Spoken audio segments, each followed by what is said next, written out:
किसी ने सही ही कहा है कि प्रेम जिंदगी का ज़रूरी हिस्सा है, लेकिन ये प्रेम इतना ना बढ़ जाए कि ये पागलपन का रूप ले ले। आज की कहानी में भी कुछ ऐसा ही होता है। यहाँ पर एक व्यक्ति है जो न सिर्फ अपनी पत्नी से प्रेम करता है बल्कि एक अन्य महिला से भी प्रेम करता है। कब इसका प्रेम पागलपन की शक्ल ले लेता है ये इस व्यक्ति को भी नहीं पता चलता। इसका प्रेम, इसका पागलपन न सिर्फ इसके घर वालों के और उस महिला के घर वालों की भी ज़िंदगी को तबाह और ख़त्म कर देता है। जिस आरोपी को पुलिस हर तरफ ढूंढ रही थी वो खुद पुलिस महकमे में काम करता था, एक पुलिस वाला था, एक एसएसपी का ड्राइवर था।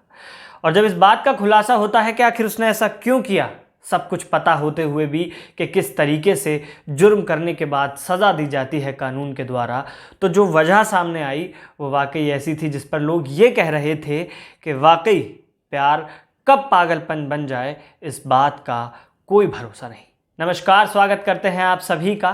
मेरा नाम कुंवर ताबिश है, आप कुंवर टाइम्स देख रहे हैं। हमसे जुड़ने के लिए चैनल को सब्सक्राइब करें। आज की सच्ची घटना झारखंड से है। दरअसल झारखंड के जमशेदपुर के पुलिस लाइन इलाके में एक घर है। इस घर में 3 लोग रहते हैं। यहाँ पर एक महिला कांस्टेबल है, इसकी बेटी है 13 साल की और इस कांस्टेबल की माँ है। इस महिला कांस्टेबल का नाम सविता है, सविता हेम्ब्रे, और इसकी बेटी का नाम गीता हेम्ब्रे है और माँ का नाम लकिया मुर्मू है। 19 जुलाई 2022 की बात थी, तब आखिरी बार इस पुलिस लाइन एरिया में इन तीनों को देखा गया था। लेकिन 19 जुलाई 2022 के बाद से ही इनका कुछ अता पता नहीं था। तभी 3 दिन हो चुके थे और इसी घर से बदबू आ रही थी, क्योंकि आसपास पुलिस वाले भी मौजूद थे, जिम्मेदार लोग मौजूद थे। उन्होंने तुरंत पुलिस को खबर की कि कहीं कोई अनहोनी तो नहीं हो गई है, क्योंकि घर से बुरी तरीके से बदबू आ रही थी। जैसे ही पुलिस को खबर की जाती है, पुलिस मौके पर पहुंचती है।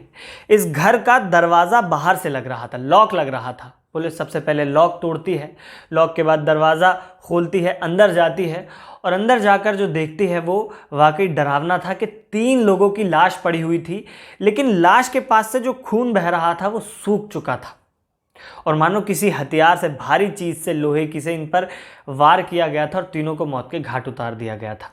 बहरहाल पुलिस ने तीनों शवों को कब्जे में लिया और पोस्टमार्टम के लिए भेज दिया। इधर पुलिस ने तकनीकी पहलुओं से अपनी जांच पड़ताल शुरू की, उधर पुलिस इन तीनों के बारे में जानना शुरू करती है। पता चलता है कि सविता हेम्ब्रे का पति दरअसल 14 साल पहले एक नक्सली हमले में मारा गया था। ये इसकी बेटी थी और तीसरी जो लाश पड़ी थी बुजुर्ग की, वो उसकी माँ थी। क्योंकि पति नक्सली हमले में मारा गया था, इसके बाद सविता को पुलिस में नौकरी मिलती है और जमशेदपुर में ही, झारखंड के जमशेदपुर के एसएसपी ऑफिस में ही सविता तैनात थी। लेकिन एक कड़ी और निकल कर आती है कि सविता का एसएसपी के ड्राइवर, जिसका नाम रामचंद्र है, रामचंद्र के साथ प्रेम संबंध था और रामचंद्र कई बार सविता के घर आया करता था, इस फ्लैट पर आया करता था और रातों तक रुका करता था। इस बात की जानकारी इसकी माँ को भी थी, इसकी बेटी को भी थी, आसपास के लोगों को भी थी और किसी को इससे कोई परेशानी भी नहीं थी।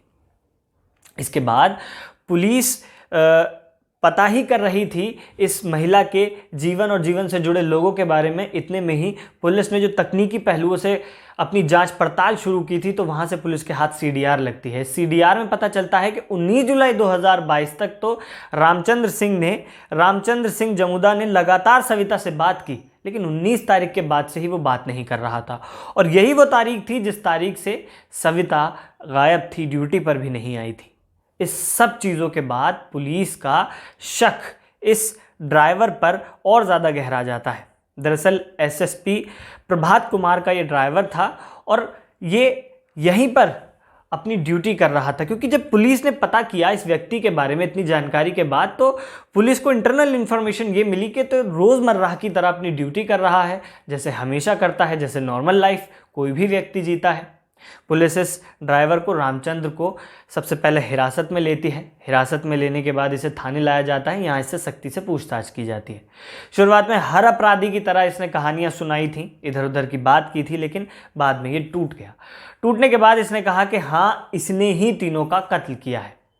फिर पुलिस ने इससे सारी बात सिलसिलेवार तरीके से पूछी तो इसने बताया 19 जुलाई 2022 की बात थी। ये इस फ्लैट में जाता है। फ्लैट में जाने के बाद सबसे पहले इसने गाड़ी का लीवर निकाला और उसके बाद सविता के सर पर वार करने शुरू किए और सविता की हत्या कर दी। इसके बाद इसकी बेटी 13 साल की गीता हेम्ब्रे इसे बचाने आई सविता को, तो इसने गीता की भी हत्या की। सबूत मिटाने के तौर पर इसने इसकी मां लकिया मुर्मू की भी हत्या कर दी। रात भर ये इन्हीं तीनों शवों के साथ मौजूद रहा। रात के बाद ये सुबह खड़ा हुआ, घर में ही रखी चाबी को उठाया, बाहर से ताला लगाया और शहर के ही पास एक नदी पर गया। वहाँ जाकर नहाया, अपने कपड़े बदले और अगले दिन सुबह रोज़ की तरह ड्यूटी पर पहुँच गया। पुलिस ने इससे पूछा कि आखिर इसने ये हत्या की क्यों, वजह क्या बनी, तो इसने बताया कि एक व्यक्ति इस हत्या का कारण है जिसका नाम सुंदर टुड्डू है। दरअसल सविता और रामचंद्र में प्रेम संबंध थे काफ़ी वक्त से, लेकिन सविता कुछ वक्त से इस रामचंद्र से कटी कटी हो रही थी और इससे बात नहीं कर रही थी और इससे अब दूर होना चाहती थी। वजह था सुंदर टुड्डू। दरअसल सविता सुंदर टुड्डू से प्रेम करने लगी थी, उससे बात करती थी और इस बात की जानकारी रामचंद्र को भी थी। रामचंद्र सविता से प्रेम करता था। 19 जुलाई 2022 को सुंदर टुड्डू सविता से मिलने उसके फ्लैट पर आने वाला था, पुलिस लाइन में ही। तो यही इन्फॉर्मेशन रामचंद्र को मिलती है। रामचंद्र दरअसल सविता के घर सुंदर टुड्डू को सबक सिखाने गया था और उसने पुलिस पूछताछ में यह भी बताया कि वो सुंदर टुड्डू को मारना चाहता था जिससे कि सविता उसके साथ ही रहे। लेकिन किसी कारण सुंदर टुड्डू उस दिन वहाँ पर नहीं आया, जिसकी वजह से सविता में और रामचंद्र में सुंदर को लेकर झगड़ा हो गया। इस झगड़े में उसने अपना आपा खो दिया रामचंद्र ने और सविता की हत्या की, फिर उसकी बेटी की हत्या की, फिर उसकी माँ की हत्या की। इस घटना ने कई लोगों की जिंदगी बर्बाद की। इस घटना ने सबसे पहले उस एसएसपी के ड्राइवर, उसकी पत्नी, बच्चे, इसके अलावा 3 लोगों की जान ली। ऐसा प्रेम जो पागलपन बन गया, ऐसा प्रेम जो ना जाने कब इतना पागलपन बना कि अपने और अपनों की जान से खिलवाड़ कर बैठा। इसीलिए किसी ने सही कहा है कि प्रेम इस हद तक ना बढ़ जाए कि वो पागलपन बन जाए। हालांकि इस रामचंद्र की पत्नी भी मौजूद थी और फिर भी इसके अलावा ये इस सविता से प्रेम इतना करता था कि इसने ना अपनी और ना इन लोगों की ज़िंदगी के बारे में एक क्षण भी सोचा और ऐसा कदम उठा दिया जिसकी किसी को उम्मीद नहीं थी। दरअसल ऐसा इसलिए क्योंकि वो एक एसएसपी का ड्राइवर था। दिन रात वो क्राइम देखता था और ये भी देखता था कि किस तरीके से क्रिमिनल्स को सज़ा हो रही है, फिर भी उसने ऐसा किया। ये बात सुनकर, समझकर, जानकर वाकई पूरा पुलिस महकमा, कप्तान साहब और सभी हैरान थे कि एक व्यक्ति जिसको हर तरीके के अंजाम का पता है वो भी ऐसा कर सकता है। इस घटना का उद्देश्य आपको विचलित, परेशान करना नहीं है। इस घटना का उद्देश्य आपको ये बताना है कि प्रेम और पागलपन की बीच में एक लकीर है, जिस लकीर का ध्यान रखना बहुत ज़्यादा ज़रूरी है। बाकी आप इस वीडियो के बारे में क्या सोचते हैं कमेंट कर ज़रूर बताएं। किसी सोशल मीडिया प्लेटफॉर्म पर देख रहे हैं तो फॉलो ज़रूर करें, यूट्यूब पर देख रहे हैं तो सब्सक्राइब ज़रूर करें, हमारे फेसबुक पेज को फॉलो ज़रूर करें। नीचे डिस्क्रिप्शन में दिए गए लिंक पर जाकर फिर मिलेंगे आपसे अगली रोमांचक क्राइम वीडियो के साथ। तब तक के लिए नमस्कार।